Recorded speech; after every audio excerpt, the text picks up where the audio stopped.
అని ప్రజలు ఓటేయలేదు, మార్పు రావాలని కూడా ఓటేయలేదు. అక్కడ అవినీతి పాల్పడ్డ ఎమ్మెల్యేలను ఓడించాలని మేము చెప్తున్నా కూడా, దొంగలని చెప్తున్నా కూడా వీళ్ళు టికెట్లు ఇచ్చిండు, ఒకటేసారి 105 మందిని ప్రకటించడం అనేది కొంత ప్రజల లోపల వ్యతిరేకతను తెచ్చింది. అది సెల్ఫ్ గోల్ కేసీఆర్ గారు చేసుకున్నది, తనని తను ఓడించుకున్నాడని అంటున్నారు కదా, అది 100% fact. So Revanth Reddy CM అవుతాడని చెప్పి, సీఎంను చేయాలని చెప్పి ఎవరు, వాస్తవంగా కొన్ని సంస్థలు సర్వే చేసినప్పుడు అందరికంటే లాస్ట్లో ఉంది రేవంత్ రెడ్డి పేరు, ఎవరు సీఎం కావాలనే దానిలో. అసలు దగ్గరలో కూడా లేడు కేసీఆర్కి ఆ విషయంలో, సర్వేలలో. ఈయనకంటే ముందు కూడా బట్టి విక్రమార్క, ఉత్తమ్ కుమార్ రెడ్డి లాంటి వాళ్ళు వచ్చారు. బట్ అనుకోకుండా కాంగ్రెస్ పార్టీ రేవంత్ రెడ్డిని తెర మీద తీసుకొచ్చింది, ముఖ్యమంత్రి చేసింది.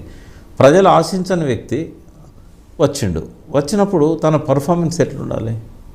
అసలు నేనైతే 35-40 మార్కులు ఇస్తాను రేవంత్ రెడ్డి పర్ఫార్మెన్స్, అసెంబ్లీలో కానీ ఆయన తీసుకుంటున్న నిర్ణయాల్లో కానీ. కొంత సెక్రటేరియట్లో ఇంటర్నల్ మీటింగ్స్ పోలీసులతో కానీ అధికారులతో కానీ జరుపుతున్నారు, అక్కడ బాగుంది ఆయన పర్ఫార్మెన్స్. కానీ ప్రజలకు ఆయన ఏ మెసేజ్ ఇవ్వాలనుకుంటున్నాడో ఆయనకు స్పష్టత లేదు. దాని వెనకాల కూడా ఒక థింక్ ట్యాంక్ ఉంటే బాగుండేది. బట్ ఆయన సొంతంగా నిర్ణయాలు తీసుకుంటున్నాను నేనైతే అనుకుంటున్నా. ఒక థింక్ ట్యాంక్తో ఆయన పనిచేసినట్టయితే ఈ ప్రోస్ అండ్ కాన్స్ అని చెప్తారు. ఇప్పుడు ఆ సీనియర్ల టీమే ఉంది కదా, మంత్రివర్గంలో ఉన్న వాళ్ళంతా తను కావాలనుకున్నటువంటి వాళ్ళకు డిఫరెంట్ శాఖల్లో టీం వర్క్ జరగట్లేదమ్మా, టీం వర్క్ జరగట్లేదు. ఇప్పుడు తను క్యాబినెట్లో ఒకటే కదా క్యాబినెట్ మీటింగ్ అయింది ఇప్పటి వరకు, ఎంతసేపు జరిగిందో వాళ్ళు ఏం మాట్లాడుకున్నారో మనం విన్నాం. ఎక్కడ టీం వర్క్ జరుగుతున్నది? ఏ మంత్రి ఆ మంత్రి తన పనులలో తను నిమగ్నమైండు, తన రివ్యూలు తను చేసుకుంటున్నాడు.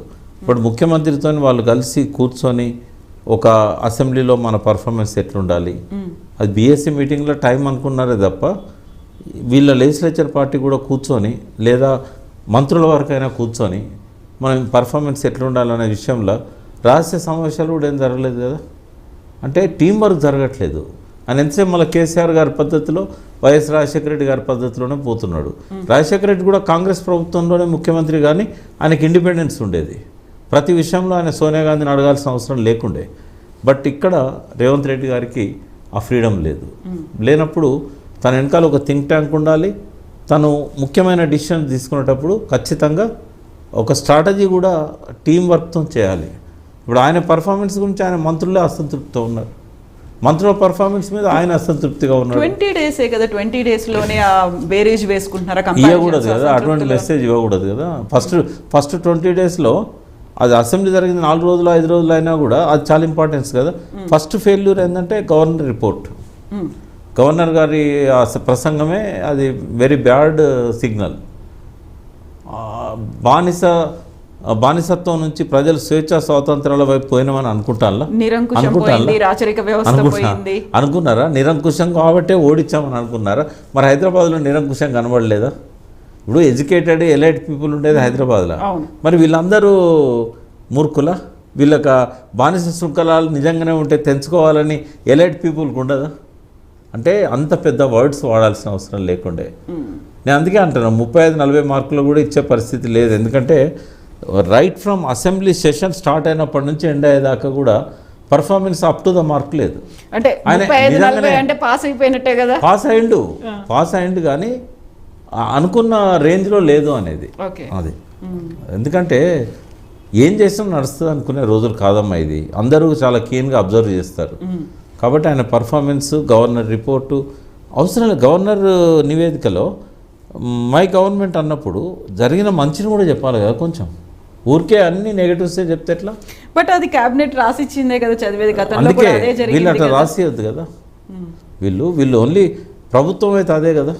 బట్ ఆ మాట చెప్పారు కదా, మేమేం ప్రభుత్వాన్ని టార్గెట్ చేయాలనుకోవట్లేదు, వాళ్ళని అనుకుంటూనే చేశారు. ఇప్పుడు దాస్య శృంఖలాలు ఇట్లాంటి వర్డ్స్ వాడడం అనేది టార్గెట్ చేయడం. నిజంగా ప్రజలంతా అట్లా భావిస్తే నువ్వు అనుకోవచ్చు, ఎక్కడ అనుకోలే కదా. సో ఇప్పుడు కేసీఆర్కి సింపతి పెరుగుతుంది టువర్డ్స్ బీఆర్ఎస్ వైపు. నో డౌట్ అమ్మా, సింపతి మామూలుగా పెరగలేదు. ప్రజలు పశ్చాత్తాపడుతున్న సందర్భాలు కూడా కనబడుతున్నాయి. వాళ్ళు మీరు పోయి కదిలేయండి, అయ్యో మేము ఆయన దిగిపోతారు అనుకోలేదు, ఇక్కడ మా దొంగల మీద మేము వ్యతిరేకంగా ఉన్నాము అంటే అక్కడ స్థానిక నాయకత్వం, అంటే ఎమ్మెల్యేలు కాదు కదా, ఎమ్మెల్యేల కింద ఉన్న వాళ్ళ మీద కోపంతో కూడా పోయినాయి. అంటే ఏమైందమ్మా ఈ స్కీమ్స్, వాళ్ళు నిజంగానే దొంగలు అవినీతి పనులని నేను కూడా అన్నా. ఏం జరిగిందంటే కొన్ని విధానాల నిర్ణయాలే తప్పు జరిగాయి. ఇక్కడ మనము గృహలక్ష్మి పథకమే చూద్దాం. ఎలక్షన్స్ కంటే ఒక నెల ముందు, అంటే కోడ్ రాకముందు ఒక నెల ముందు స్టార్ట్ చేశారు. ఒకటే ఫేజ్లో కొంతమందికి ఇచ్చారు, ఇంకొంతమందికి రానేలేదు. అయితే ఫస్ట్ ఫేజ్లో ఇచ్చిన ఎవరి, ఈ కార్యకర్తల దగ్గర వాళ్ళవి. అంటే మేము మనుషులం కాదా, మీ పార్టీలో ఉన్న వాళ్ళే మనుషులా, మేమేమన్నా మీకు అగనెస్ట్ చేసినామా ఇన్ని రోజులు, మాకెందుకు ఇవ్వలేదు అంటే ఊర్లో ఇచ్చింది ఇద్దరికో ముగ్గురికో, ఆ ఇద్దరు ముగ్గురులో మెయిన్ లేమనే బాధ 90 మందిలో ఉంది. అంటే అక్కడ దొంగ ఎవడాయండు, ఆ ఊరి నాయకుడు అయ్యండు. తర్వాత వాళ్ళు పోయి ఎమ్మెల్యేలకు చెప్పుకున్నారు, ఎమ్మెల్యేలు వాళ్ళ పరిమితిలో వాళ్ళు చేశారు, వాళ్ళకి రాలేదు. మేము ఎమ్మెల్యేకి చెప్పుకున్నా కూడా మమ్మల్ని పట్టించుకోలేదు.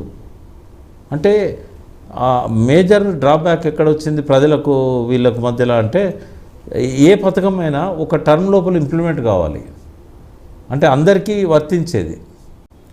ఇప్పుడు కళ్యాణ లక్ష్మి ఉంది, అర్హులైన వాళ్ళందరికీ ఇచ్చిండ్రు, అక్కడ వ్యతిరేకత లేదు. దళిత బంధు అర్హులైన వాళ్ళందరికీ రాలేదు, అప్లికేషన్స్ అన్ని పెండింగ్ ఉన్నాయి. ఇప్పుడు ఈయన దళిత బంధు ఆపేసిండు.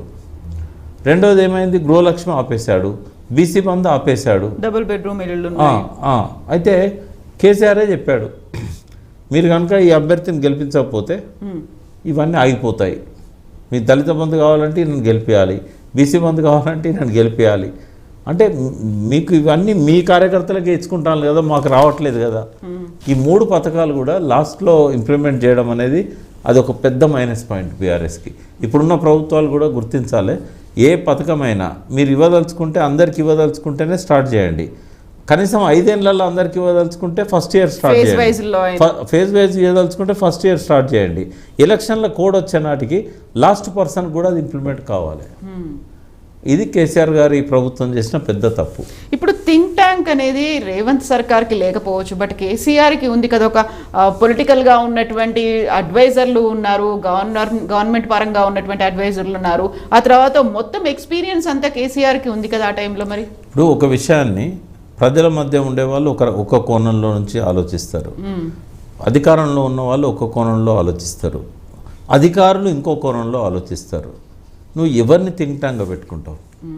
ఇప్పుడు కేసీఆర్ గారికి థింక్ ట్యాంక్ ఉద్యమకాలం అంతా అవసరమైంది, పరిపాలనకు వచ్చేసరికి థింక్ ట్యాంక్ అవసరం లేకుండా పోయింది. కేవలం అధికారుల మీదనే ఆధారపడ్డాడు. ఆయన ఆలోచించాడు, సరే 50% 60% ఆయన ఆలోచనలే, ఓ 40% ఇన్ఫర్మేషన్